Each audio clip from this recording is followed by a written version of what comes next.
The night before anything important always pretends to be ordinary. Dishes dry on their rack, a radio whispers the weather like a shy prophet, and people argue about salad as if lettuce has ever solved anything. In that familiar quiet, a phone call slices the room into a before and an after. A coworker, a daily companion in wisecracks and lunch breaks, a man whose jokes help the hours go where they should gone. The news doesn't ask how you feel about ceremonies or whether your schedule approves. It tells you a name and a fact, and waits while your throat tries to translate. Archie reaches first for the only ladder he trusts, humor, and finds the rung missing. He fumbles with practicalities because feelings are tricky, tries to opt out of the solemnities because solemnities have never once laughed at his lines, and then the current pulls him where it always pulls decent people. Someone has to say something at the service. He does not want to be that someone. He becomes that someone anyway. It would be easier if fate didn't complicate simple grief, but fate rarely misses a chance. Archie discovers at the door, notebook in hand and confidence pretending, that his friend lived under an identity he never bothered to ask about. The caps, the lunches, the workday shorthand never included this page, and now he has to speak across a culture he barely understands. The room holds its breath while he tries not to say anything foolish, and then says two foolish things and a true one. He talks about the way laughter lengthens a day, about how the right joke can throw a rope across a difficult hour, about the ritual of nicknames and camaraderie that happens among people who share a time clock. It isn't polished. It wouldn't survive a critic. But the sincerity lands. The awkwardness is not a failure. It is proof that a man arrived at tenderness the long way around and refused to turn back. In that moment, the audience isn't being told what to believe about prejudice or ritual. They are asked to notice the architecture of apology and the weight of gratitude when you finally pick it up. Later, domestic life chooses a different battlefield, not the chapel, but the bedroom, where courage is measured in whispers and blushes. Edith, practical and dreamy in equal measure, wants to make sure love doesn't assume it is done learning. She brings home a breezy how-to book that promises impossible transformations with the breeziness of a magazine quiz. The comedy writes itself, Toll House cookies cooling like chaperones, a sweater attempting glamour, an instruction list that sounds like it was written by someone who talks to furniture, but behind the jokes is a tender intention. Edith isn't aiming to become a stranger. She wants to confirm she is still the right person to be wanted by the man who knows how she folds towels and how she hates to waste garlic. Archie panics at the phrase, the privacies, declares a gag rule as only a flustered husband can, and then, because the universe adores irony, finds himself making the speech the book could not. He tells her, in the cracked poetry of a man who fights language for a living, that time has done kind things to his vision, that he sees what matters because the edges have learned to behave, that no thin paperback has anything to teach him about the woman who wrote his ordinary happiness by hand. A long marriage gets a new paragraph, not by fireworks, but by a compliment that fits like a beloved old coat. Then the city shows up to test everyone's ethics in a metal tube between stations. There is no syllabus for the subway, but there is always a class in session. The car assembles a cast the way a dream does, a doctor who wants to avoid liability more than he wants to perform a vocation in public, a lawyer with business cards for emergencies you hadn't considered yet, a loud drunk campaigning for attention with the worst slogans, a pickpocket whose hands look innocent until they don't, and an idealist who swore he'd never raise a fist. Mike rides with a creed he tells himself will survive anything. Archie rides with a suspicion that everyone is one complaint away from trouble. When a husband's hand turns rough and a wife's face flinches, philosophy steps aside. Mike throws a punch, a single one, and the car turns into a courtroom, a clinic, and a rumor mill at once. The punch lands, the noise swells, the victim blinks awake to threaten lawsuits, and long after the train moves again, the question remains. Mike is less shaken by danger than by the discovery that his body decided to defend someone before his mind finished voting.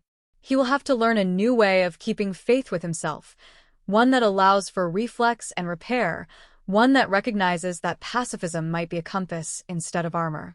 The show doesn't resolve the contradiction. It lets him carry it, The way decent people carry heavy bags down crowded aisles without bruising strangers. Back home, disaster chooses comedy as its envelope and flame as its stamp. A shortcut in a fuse box, one of those late-night decisions that feels clever until light and shadow tell different stories, becomes smoke curling under a bathroom door. Edith wakes with the uncanny instincts of mothers and grandmothers worldwide, correcting chaos by calling names and turning the wrong knob first. Neighbors arrive with helpful panic. A garden hose discovers a second career. Treasured objects parade through the doorway as if auditioning for Noah. A camel figurine, a pink swan, tiny bronze shoes, a certificate existing solely to certify the existence of containers, all rescued with the solemnity of metals. Someone grabs the chair that has molded itself to Archie's back for a decade because a man knows his own geography. A dog chooses the worst moment to audition for clown school. The firefighters enter like a well-rehearsed sermon and finish the job before the punchline can get to the mic. The bathroom sulks, the house coughs, and everyone tries on relief like a sweater a size too big. Relief, alas, has a sequel. The insurance adjuster arrives with a professional smile and a calculator holstered where you can see it. He is not a villain. He is the physics of money wearing a tie. Archie, who believes that the world only responds to exaggeration because nobody hears small voices, imagines alchemy, turning smoke into upgrades with crisp forms and a straight face. The adjuster reads the room like a detective and the wiring like a diary. He finds a coin that was never meant to be cooked, and the conversation changes temperature. Numbers float onto the table and shrink in the air like wet sweaters. Words like arson are never officially spoken but manage to underline entire paragraphs by standing in the doorway.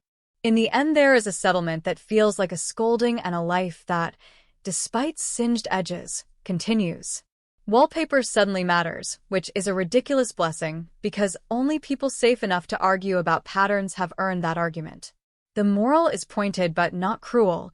Shortcuts in the dark love to send invoices in daylight. Threading through the comedy and calamity is an unflashy code of conduct. It's not written down anywhere, except in the way people apologize with verbs, in the way they hand each other cups of water before advice, in the way grief makes a room breathe together even when nobody has agreed on the lyrics. Funerals become workshops in humility. Marital awkwardness becomes a chance to practice fluent kindness.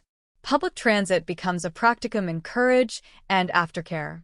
Insurance meetings become civics lessons in consequences you can survive if you don't flinch from the mirror.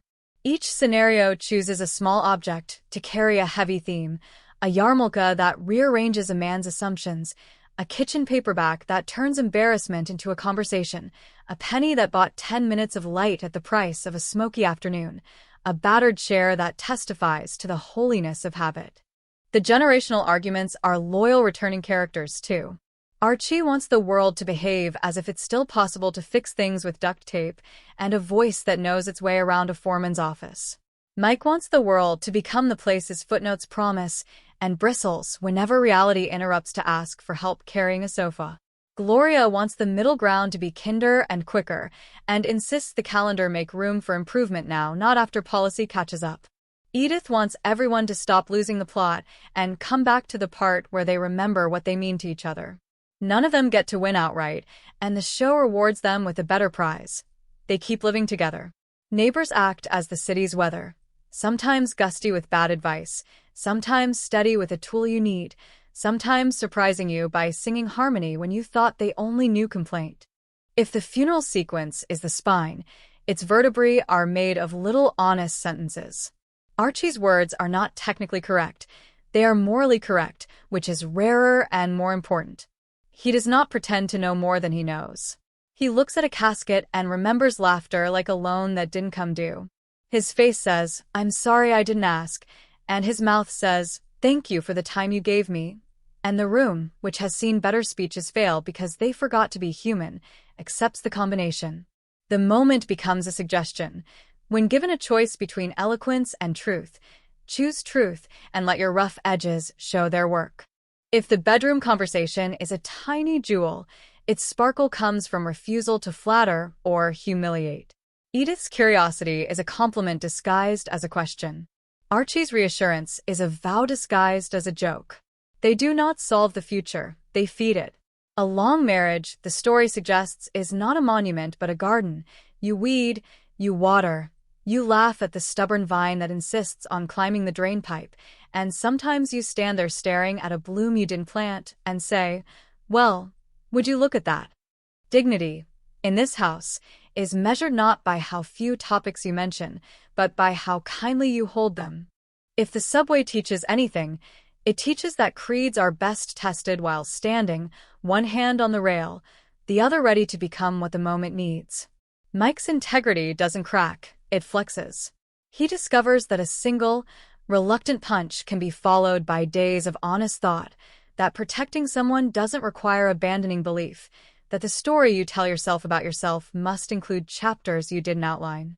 The camera loves him more for refusing to turn triumphal. The car's odd assortment of characters, doctor counting premiums in his head, lawyer planting business cards like seeds, pickpocket retiring early for the night, become mirrors for viewers asked to consider what role they would play if the aisle between stops suddenly became a stage. If the fire has a moral, it's printed in small type and stuck to the fridge with a novelty magnet. The fastest route is often a circle. But it also has a gentler afterthought. People rush toward smoke because belonging is an instinct stronger than caution, and they carry out ridiculous trophies because love attaches to whatever is at hand. In the end, the house stands, a little embarrassed but still entirely itself, and a family that has spent so much of its air arguing about things that aren't fatal gets the odd pleasure of arguing about drapes. Survival is tastier when you season it with laughter. The adjuster leaves. The dog sleeps like he rescued everyone personally, and the chair returns to its corner with the quiet pride of a veteran. All together the stories form a single, humane thesis. Ordinary life is where ethics live.